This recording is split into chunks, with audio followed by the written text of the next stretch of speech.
faut laver ce pays de la culture de la violence. Et vous voyez que même aujourd'hui, 60 ans après, avec l'augmentation du niveau d'instruction, etc., la violence réapparaît dans le discours politique. Vous avez des leaders qui vous disent, si on n'a pas ceci, eh bien, ce qui arrivera, arrivera. Les survivants vont... Si vous parlez de survivants, c'est qu'il y aura des morts. C'est qu'il y aura des morts. C'est qu'il y aura des morts. C'est extraordinaire, cet affaissement moral. Et qui n'épargne personne, personne, finalement. Et ça se traduit, finalement, hors du champ politique. Où vous avez un individu qui tue un enfant qui ne lui a rien fait. Où vous avez des élèves qui tuent, qui poignardent des professeurs dans les salles de classe. Les gens, quand ils voient ces scènes de violence, ils ne voient pas la dimension culturelle. Ils prennent ça comme un épiphénomène local. Et on attaque le gouvernement. Ouais, le ministre n'a pas parlé. Depuis qu'on a tué tel ou tel, le chef de l'État n'a pas parlé. Il ne s'agit pas de faire parler un ministre ou le chef de l'État. Il s'agit de se poser la question, qu'est-ce qui explique cette prééminence de la violence dans nos fonctionnements? Parce que vous avez émis une opinion, des individus se sentent en capacité de lancer des fatwas à votre endroit. Des individus que peut-être personne n'a même organisé en tant que tel, qui s'organisent eux-mêmes. Ils se lèvent, ils étaient 7, ils débouchent dans mon bureau, ils viennent commettre de la violence. Personne ne sait ce qui se serait passé s'ils m'avaient trouvé. Ils publient des photos d'un enfant qui disent être mon enfant, qui doit être mis à mort. Et ça, c'est considéré dans la scène politique comme un amusement. Mais vous, c'est des compatriotes qui sont en train d'évoquer la mise à mort de quelqu'un qu'ils ne connaissent pas, qui ne leur a rien fait, qui peut-être leur a fait quelque chose de très grave, c'est d'être mon fils. Mais il n'était d'ailleurs même pas mon fils. On aurait pu tuer ce monsieur. L'enfant de Troué. L'enfant de Troué pour rien. Pour rien. En tout cas, il y a ces violences, il y a ces injustices que vous avez relevées. Et on parlait justement de l'unité nationale qui a besoin d'être reconstruite, cette unité nationale. Il faut déjà ajouter des individus, il faut des hommes, il faut quoi exactement pour reconstruire? Ben, écoutez, il faut les hommes, bien sûr que oui. Il faut changer ceux qui sont là. Mais je ne m'inscris pas dans la logique de la recherche d'un homme fort. J'ai vu circuler dans les réseaux sociaux l'idée que oui, il faut un homme fort pour construire un pays fort. C'est pas comme ça qu'il faut raisonner. Il faut raisonner en termes de force déposée dans des institutions que tout le monde s'astreint à respecter. Les États-Unis ne sont pas forts parce qu'il y a eu des hommes forts. Mais ce n'est pas la chose la mieux partagée au Cameroun. Le respect des institutions, le respect des décisions de justice. Vous avez vu que pour des positions politiques, pour un malaise politique, certains de nos compatriotes ont cru qu'il fallait détruire les représentations diplomatiques. Est-ce que tu as vu un autre État africain? Tu connais un autre État africain où les enfants de la diaspora sont allés détruire les représentations diplomatiques? Il y a des pays ici en Afrique qui sont en pleine guerre civile. Les canons tournent partout. Le Soudan, la Libye. Avez-vous appris que les gens, les enfants de ces pays-là ont accepté de transporter la guerre civile dans les pays étrangers au point d'aller détruire les représentations diplomatiques? La guerre civile a régné au Sénégal avec le conflit casamançais. Absolument. Les Casamançais qui luttaient vivaient en Europe. Leur base était en Europe. Ils n'ont jamais détruit leur représentation diplomatique, qu'ils devaient considérer comme les représentations d'un gouvernement qui est contre eux. Mais ils ne l'ont jamais fait. Nous, on l'a fait.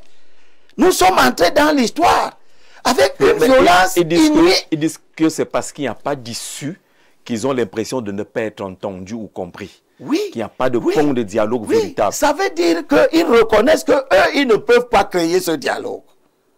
Ils ne se sont pas donné les moyens démocratiques de créer ce dialogue. C'est en cela qu'on peut avoir des hommes habiles. C'est en cela que Mbida était habile. d'entrer dans les institutions qui étaient des institutions d'oppression. L'Assemblée territoriale, c'était une institution quasi française. Avant, l'Union française, c'était pour maintenir les gens dans le giron de la France. Mais c'est à l'intérieur que Mbida est allé pour discuter. Il n'était pas seul. C'est là-bas dedans que Houphouët était. C'est là-bas dedans que les Senghor étaient. Tous ces gens qui ont lutté pour la décolonisation de leur pays sans verser le sang. Donc, qui sont ces gens? Qui est Houphouët? Qui est Senghor? Qui est André-Marie Mbida? C'est des gens qui ont eu la capacité intellectuelle à faire bouger les lignes, sans pour autant recourir à la violence. Dis-moi, Jean-Jacques, demandons à nos téléspectateurs, l'assassinat cruel de Florence Ayafor fait avancer la lutte en quel sens? Je veux savoir. La décapitation des enfants à Beya ou ailleurs fait avancer quelle cause? Quelle cause? Aucune.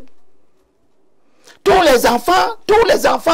les Camerounais qu'on a tués dans le Mungo, sous le prétexte d'être nationalistes, ça a fait avancer quelle cause? La Bible s'est accomplie. Tu tues par l'épée, tu périras par l'épée. Et ceux qui ont tué ont été tués. Ils n'ont pas gagné. Ils n'ont triomphé de rien. Ils ont gaspillé des vies humaines innocentes. Et à cet effet, Dieu leur parle. Dieu leur parle. Dans Proverbes chapitre 8, verset 13. Dieu dit, la crainte, c'est le roi Salomon qui parle. Il dit que la crainte de Jéhovah signifie la haine du mal. Et moi, j'appartiens à ceux qui craignent Dieu. Je crains Dieu, moi. J'ai été éduqué pour craindre Dieu. Nous sommes un pays de croyants. Les croyants sont plus nombreux que les non-croyants. Qu'ils soient chrétiens, qu'ils soient musulmans, toute obédience confondue, nous sommes un pays de croyants. Pour nous, craindre Dieu, ça doit donc signifier avoir de la haine. Non. Pour tout ce qui est mauvais, c'est la Bible qui dit. C'est le mot haine qui est utilisé. J'ai choisi ce mot. Craindre Dieu, c'est avoir de la haine pour le mauvais. Ah, d'accord. Il le dit. La crainte de Jéhovah signifie la haine du mal. Et il décrit arrogance et orgueil. Voix mauvaise. Bouche perverse. Bouche perverse. Tu dis une chose qui est fausse. Ce que Célestin Bizigui appelle le dérèglement cognitif. Bouche perverse. Tu as 0, tu dis que tu dépasses celui qui a 10. Tu n'as rien, tu dis que tu es le plus grand. Tu ne vas pas aux élections, mais tu dis que tu as les élus. Tu crées dans le pays une culture de la tension et de la controverse permanente. C'est ici. Toi, tu as entendu un débat dans un autre pays africain où des gens n'ont pas été à des élections, mais disent qu'ils ont des élus. Tu as entendu un autre pays. Alors, tu connais un autre pays africain où on fait ce genre de choses. Cela nous permet de faire le pont. On vient de boucler la première demi-heure de notre entretien. On retient que vous êtes favorable à une candidature anglophone que vous soutenez et que vous pensez qu'il y a des bons profils parmi les deux candidatures annoncées venant de... Déjà annoncées. Parce que je continue à espérer, je continue à parler, je continue à espérer que même dans le RDPC, l'idée de faire rôter le pouvoir pour qu'il ne reste pas dans le Grand Sud, qu'il a déjà exercé 40 ans, et où j'appelle les enfants du Sud eux-mêmes à intégrer l'idée que le pouvoir doit aller ailleurs. Et que c'est le bon sens. J'agis, j'essaye de peser. J'appelle des gens à venir nous aider. Je ne peux pas le faire seul. Je demande à d'autres frères qui consentent à ce que la culture de la rotation du pouvoir soit la nôtre, qu'ils aident pour que le camp du régime entende raison, qu'ils mettent aussi à l'élection un anglophone. Ils en ont. Si nous avons un anglophone investi par le RDPC, un anglophone autour duquel, dans l'opposition, on accepte de nous retrouver démocratiquement, un anglophone arrivera au pouvoir. Et vous convoquez le bon sens. Alors, pour cette transition, on va lire 2 ou 3 messages. Vous verrez qu'on recolle à ce que vous étiez en train de dire précédemment concernant justement les bouches perverses et autres. Bonjour, bonsoir et à vous et à votre invité de ce soir. Je demande à M. Elimi Lobé qu'aujourd'hui, que le débat a évolué par rapport au discours d'hier ou pas. Il demande si ça a évolué par rapport au discours hier ou pas. Il l'explique. Alors, concernant le MRC, qu'on disait que le MRC ne peut pas investir le professeur Kamto et maintenant qu'ils ont les élus. Question, il maintient toujours que le MRC n'a pas d'élus. Bon entretien à vous. Jean Calvin depuis la ville de Douala, du côté de la cité SIC. Vous allez répondre tout à l'heure. Bonsoir le panel. Elimi Robert. Il est difficile de cerner son approche politique toujours clivant. Il est parfois le messager des apparatchiks du régime qui veulent arracher le pouvoir. L'opposition se méfie beaucoup de lui. Question aussi, Kamto t'offre le poste de trésorier au MRC, vas-tu accepter ou non? Le MRC aujourd'hui a 99% des ressortissants d'une même aire géographique. Quelle lecture de cette situation? Alex Baker depuis Dortmund du côté de l'Allemagne. Bonsoir Jean-Jacques. Ce monsieur, voilà, parler de Elimi Lobé, posez vos questions. Bonsoir à vous et à votre invité. Les injures, la violence, il faut arrêter avec l'impunité et appliquer les textes de la République. Monsieur Oumarou qui évoque cette question parce que vous avez constaté que notre pays justement vit des moments intenses de violence et qu'il faut aller rechercher les sources de cette violence-là. Tété Abel Elimi, Tété, oui. Abel Elimi Lobé. Tu es le guide, la lumière de notre pays, mes sincères encouragements pour la pertinence de ton argumentaire. Tu es la voix des faibles, très belle émission. Tété, c'est pour vous saluer. Bonsoir Jean-Jacques, s'il vous plaît. Vous avez une émission respectée et respectable. Essayez de bien faire le casting de ceux qui doivent intervenir. Elimi Lobé n'en est pas un, encore moins un modèle. Voilà, la Bible, un morceau choisi, il faut la lire avec l'esprit et la comprendre aussi. Ce n'est pas un roman. Jules Blaise Abesolo, natif du sud Cameroun. Vous-même vous précisez que vous êtes natif du sud Cameroun et vous voulez traiter les autres de tribalistes. La précision là justement n'est pas utile là, en tout cas. Non, elle montre tout simplement qu'il dit la vérité. Il dit la vérité dans ce sens que les tribus existent. Et que nous n'allons pas cesser de nous revendiquer chacun de sa tribu. Voilà. Ce qui me plaît, c'est qu'il est toujours sérieux. Voilà, il faut signer vos messages. Alors bonsoir le plateau, la justice n'est pas au Cameroun, tout le monde fait comme il veut. Vivons seulement RDPC. C'est Francis depuis Soa qui nous propose un morceau choisi des 40 ans. Très bien dit, monsieur Elimi Lobé. Il faut une rotation du pouvoir. On lira la suite des messages. C'est juste pour faire le pont. Et revenir à la première question, les 2 premières qui évoquent le cas MRC Maurice Kamto. Est-ce que votre position a évolué? Le téléspectateur semble indiquer que désormais le MRC a des élus. Alors, le débat a évolué. Oui, j'ai payé un grand prix. J'ai reçu tellement d'insultes. Mais la Bible nous dit qu'il faut enseigner avec tact par bon temps ou par mauvais temps. Quand j'ai commencé à dire que le RDPC est solide, que c'était une faute stratégique de l'opposition de penser que le RDPC était une feuille de papier posée sur la table, si tu souffles, elle va tomber. Non, il n'est pas comme ça. Il a un ancrage. On m'a traité de tous les noms d'oiseaux. Tout simplement parce que la culture du moment, c'était que il faut considérer que le RDPC n'a pas de militants, ce qui est faux. Il faut considérer que le RDPC ne gagne pas une élection, ce qui est aussi faux. Donc, on avait un ensemble d'idées préconçues qui ne se basaient sur aucune réalité, ni statistique, ni politique, ni électorale. qui justifiait nos échecs. Et c'était une faute. C'était une faute stratégique. Oui. Vous allez aux élections législatives. Toi, tu mets 10 candidats. Le RDPC en met 180.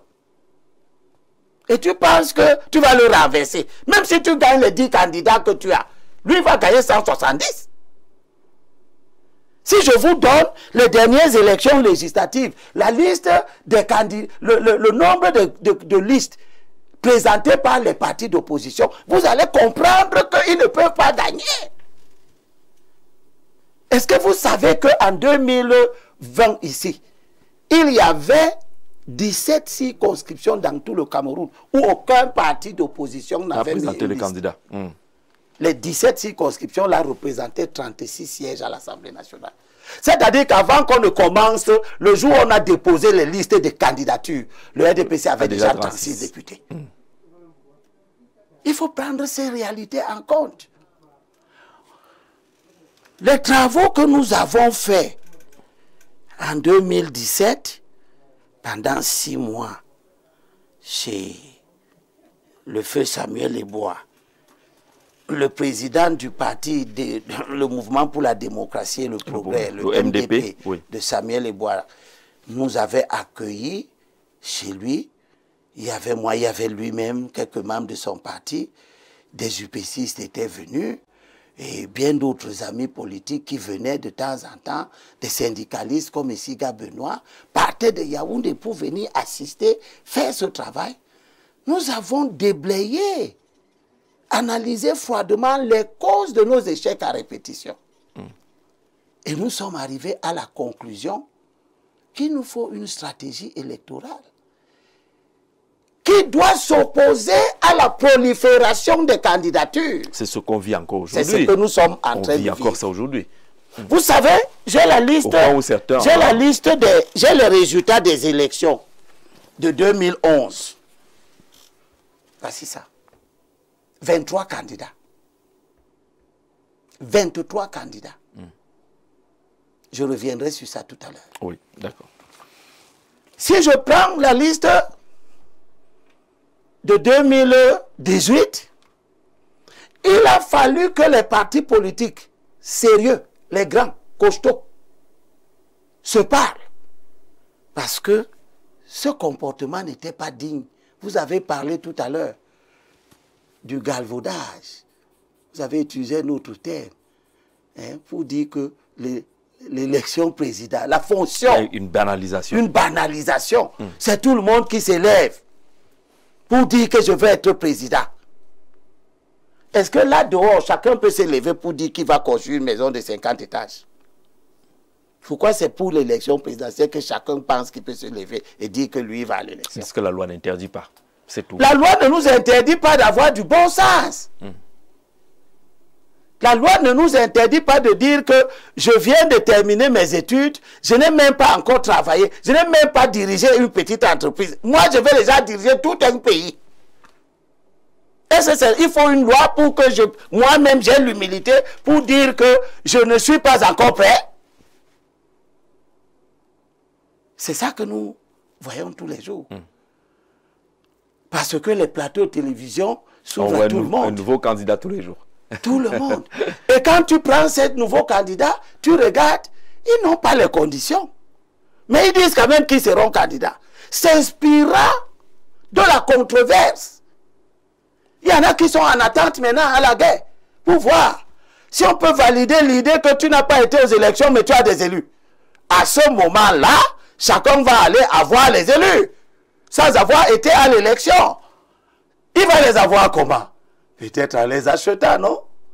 C'est-à-dire que nous-mêmes, les partis d'opposition, dont l'essence du combat de tout temps a été la lutte contre la corruption, nous devenons les corrupteurs à ciel ouvert. Nous corrompons au vu et au su de tout le monde en achetant, en suscitant les mouvements malsains, la transhumance, parce que nous n'avons plus de limites. Nous dépassons tous les bords. Là, nous sommes sur la question du téléspectateur. Donc, ce téléspectateur, qu'est-ce qu'il dit? Il dit qu'aujourd'hui, est-ce que vous avez changé de discours au moment où... Quand je commence donc à dire, oui, il nous faut une unité d'action. Vous avez vu tous les plateaux de télévision.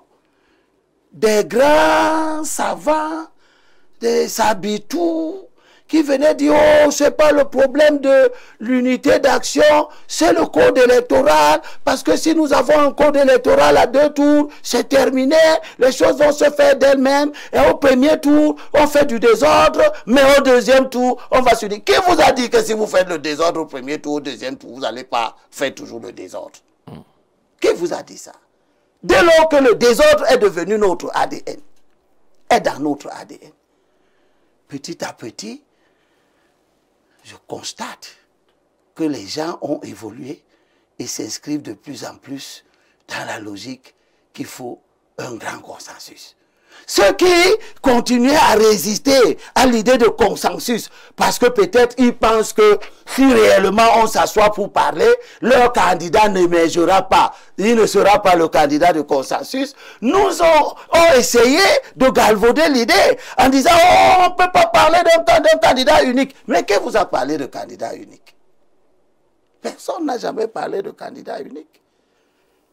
Puisque vous ne pouvez empêcher personne d'être candidat. Et que le régime même peut favoriser des candidatures qui en elles-mêmes ne devraient pas exister, mais on peut les faire exister en donnant des moyens, puisque le régime se nourrit de la prolifération des candidatures.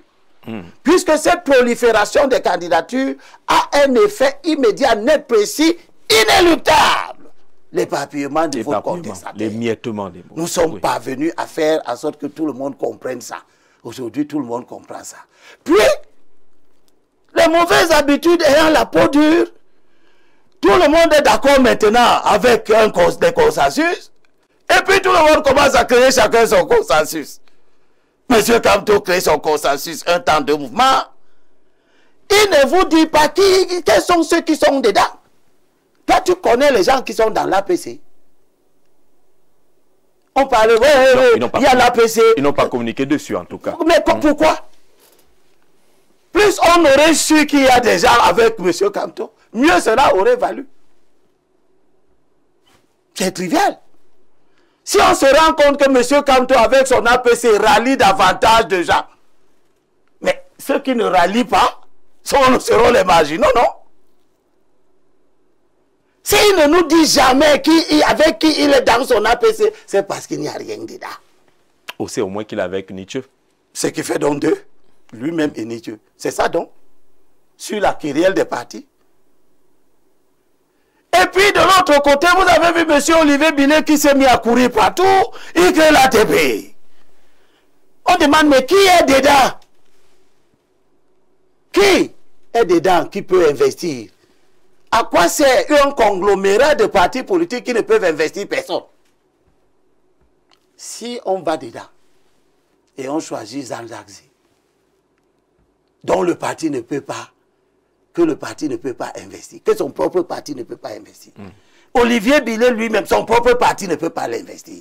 Ndiamen, son propre parti ne peut pas l'investir. Nzana, son propre parti ne peut pas l'investir. Et patati et patata. Qu'est-ce que c'est que ce comportement-là? Ce n'est pas l'esprit du diable qui nous ennuie. Pourquoi autant d'engouement pour la dispersion de l'énergie? Et puis, comme le mal ne peut pas résister au bien, ils sont en train de se dégonfler tous. Puis, tout le monde voit très bien qu'il nous faut faire quelque chose. Mais le régime est formidable. Mais avant de regarder du côté du régime, vous de l'opposition, vous montrez également des signes de ce que vous n'êtes pas capable de vous mettre ensemble. Mais le régime ne part pas chercher ses serviteurs loin. Vous n'êtes pas capable de vous mettre ensemble. Le régime cherche ses serviteurs dans nous. À l'intérieur de l'opposition, c'est là-dedans.